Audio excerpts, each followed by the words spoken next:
Hello, and welcome to The Breakdown with Benjamin Noane. We are days from our midterm elections, and I wanted to take some time today to discuss the Shasta County District 5 race. More specifically, I'd like to talk about Chris Kelstrom. Chris Kelstrom is running for District 5 Supervisor. He lists his credentials as a Shasta County resident with 15 years job history, a majority of which he worked at a grocery store, played basketball for Enterprise High and Shasta College, Cottonwood Chamber of Commerce Director, and former shop steward for the Teamsters. His opponent, Baron Browning, is the current mayor of the city of Anderson and has been a business executive for several Fortune 500 companies, including his current position with Spherion Staffing. Browning is a U.S. Marine Corps veteran, a member of the Anderson Rotary, has assisted in starting several nonprofit organizations, including Community for Anderson Explodes, a local nonprofit organization working to promote fireworks for the community of Anderson on the 3rd of July. Browning's community involvement includes chairman of the Airport Land Use Commission, a board member for the Shasta Regional Transportation Authority, a board member of Anderson Community Economic Development, board member of Reading Salvation Army, past chairman of the Shasta County Continuum of Care, member and past president of the Anderson Rotary, and chairman of the Friends of the Reading Rodeo. The drama of this election cycle stretches back to August of 2021, when current District 5 Supervisor Les Baugh, who had just recently announced his retirement at the end of his term, would endorse Baron Browning for Supervisor. His fellow board member Patrick Jones of District 4 would have this to say on the Patriot State of Mind podcast.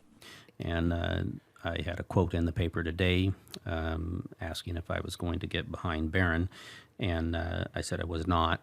And David Benda asked me why, and I said, at the beginning I had no thoughts really about it until I looked at Baron's web page, and then I look at the people that is on his committee, and it's all the bad actors that I've seen before. Within the next several weeks, on September 21st, 2021, Patrick Jones would announce Chris Kelstrom as a District 5 candidate. Now, Les Baugh has said that he is not going to run, and we have an open seat for next year. And so since I've got the mic, I want to make an announcement. If you have not known Mr. Kelstrom, please come up here.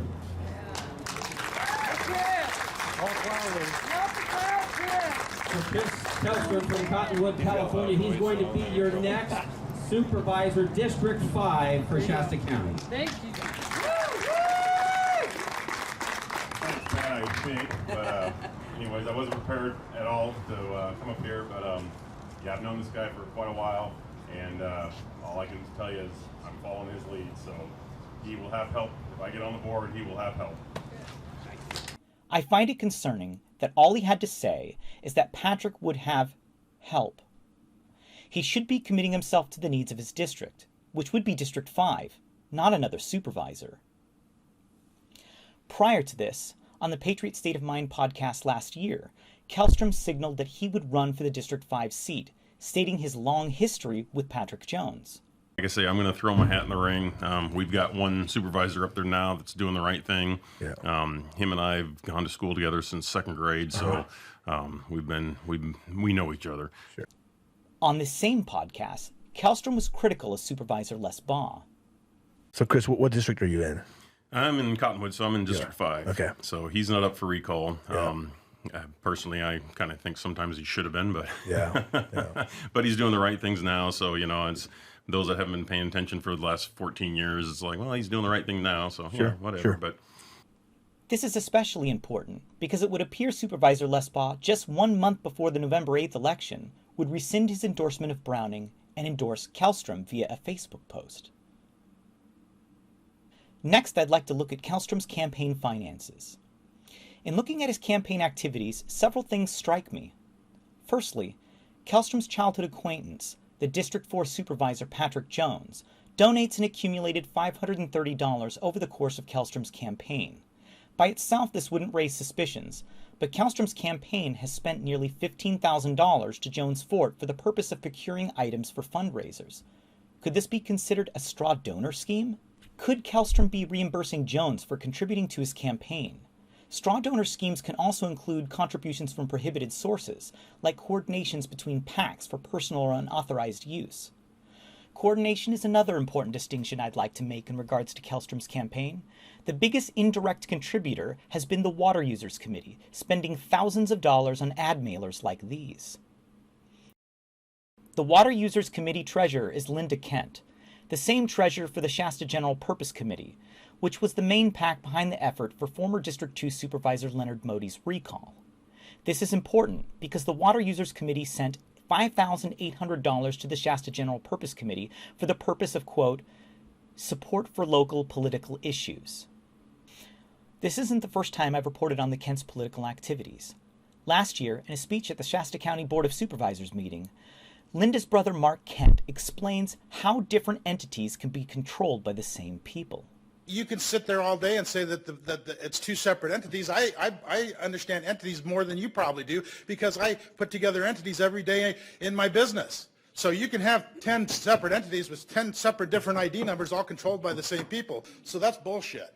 The last thing I'd like to mention about campaign finances is the direct involvement of Connecticut billionaire Revert Salmo. This gets a little complicated. Revert has majority funded these local PACs, Liberty Committee, Shasta General Purpose Committee, and the newly formed Water Users Committee. Revert has been a major contributor to the cause of recalling 3 supervisors, as seen in the red, white, and blue print. Would I come back? Yeah. That's your question, right? Yeah. If you're successful with Patrick Jones, recall 3 supervisors, eliminate the whole resources management division, which has no resources. Yeah, if you did that, I'd go back. Revert donated $100,000 to the Water Users Committee right after its formation, funds being used to send mailers to District 5 constituents supporting Kelstrom. What's important to note about this PAC is that it is not in any way related to the ACID, Anderson Cottonwood Irrigation District. It is purely being used to support Kelstroms, and individuals receiving mailers may be misled into thinking that it is related to a committee for water-related activities. Again, it is not. What makes this $100,000 donation strange is that Revert also donated to Baron Browning in March of this year. He sent the maximum $4,900 donation. When asked about this, Browning's response was, "I see this as a chance to help stop division in our county and move forward with stability and solutions that we all deserve and need." It would seem strange that Revert would fund opposing candidates, but this isn't the first time he has done this. One example is back in 2012, where he donated funds to opposing candidates in the District 4 race. The most important thing to note is the $4,900 donation pales in comparison to the $100,000 donation to the Water Users Committee, to which Kelstrom has benefited. Lastly, I'd like to talk about the debates that were recently conducted. At a debate held by the Freedom Coalition, Kelstrom is asked if he has any personal biases against the Shasta County departments. He mentions the Department of Resource Management. I do not have any biases, but I will say this, speaking of resources there, on the campaign trail, I hear nothing but horror story after horror story after horror story about the bidding process and the zoning process and the planning department, and I mean just ridiculous stories that I could go on all day on. I have not had first-hand experience with that. I found this poignant because Revert Salmo has a long-standing grudge against the Resource Management Department, even citing his desire for removal in a clip I showed earlier. Here it is again. Would I come back? Yeah. That's your question, right? Yeah. If you're successful with Patrick Jones, recall 3 supervisors, eliminate the whole resources management division, which has no resources. Yeah, if you did that, I'd go back. It makes sense that a candidate aligned with him would be critical of the department, especially if advertising funds are predicated on Kelstrom's public position. Next, Kelsstrom answers a question related to the ACID. The ACID board, I will do, like I said, I'm going to do everything I can next year to make sure there's water in that ditch. At this point in time, I'm kind of tired of asking for permission. I would rather ask for forgiveness later, so. And here's Browning's response. I think that's the difference between, and that's where Chris and I will differ. I'm not going to break the law. We can sit here all day and say we're going to fight the government all day long, but the truth is they're going to win. They can outlast you. And I think ACID is currently finding that out.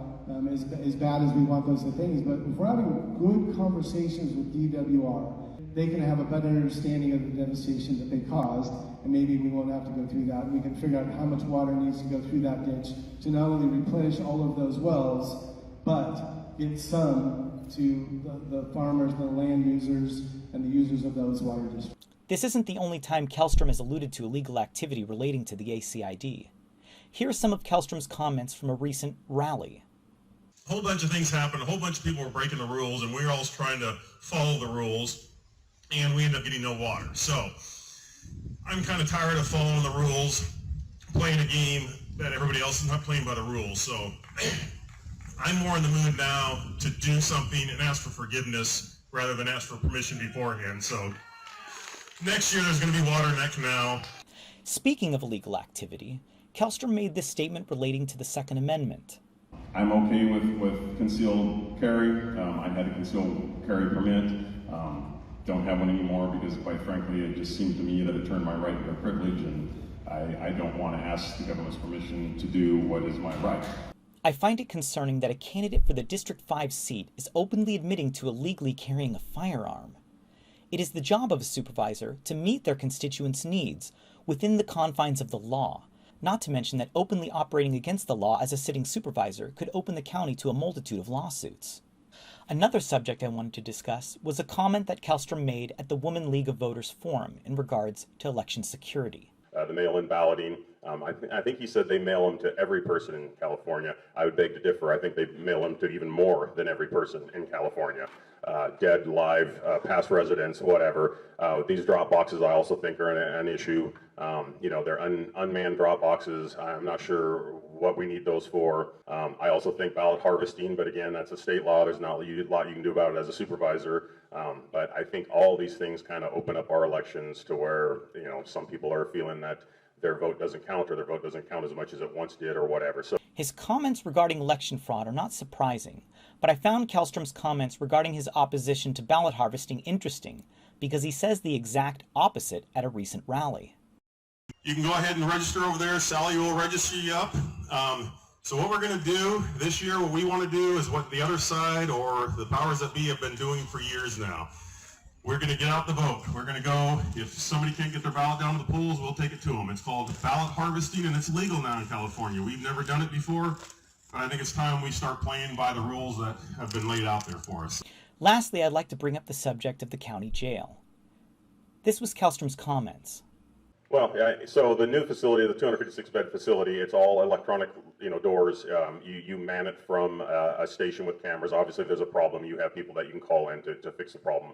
But in this day and age, you don't need to be down on the floor. This isn't Mayberry where you're carrying a key around and locking somebody in the door. Everything's electronic. Everything's off video monitor. So from one control room, you can control 256 cells. And the general consensus is that a 275-bed jail would be a short-term stopgap measure that would not serve our county in the long term, a sentiment that Barron shares.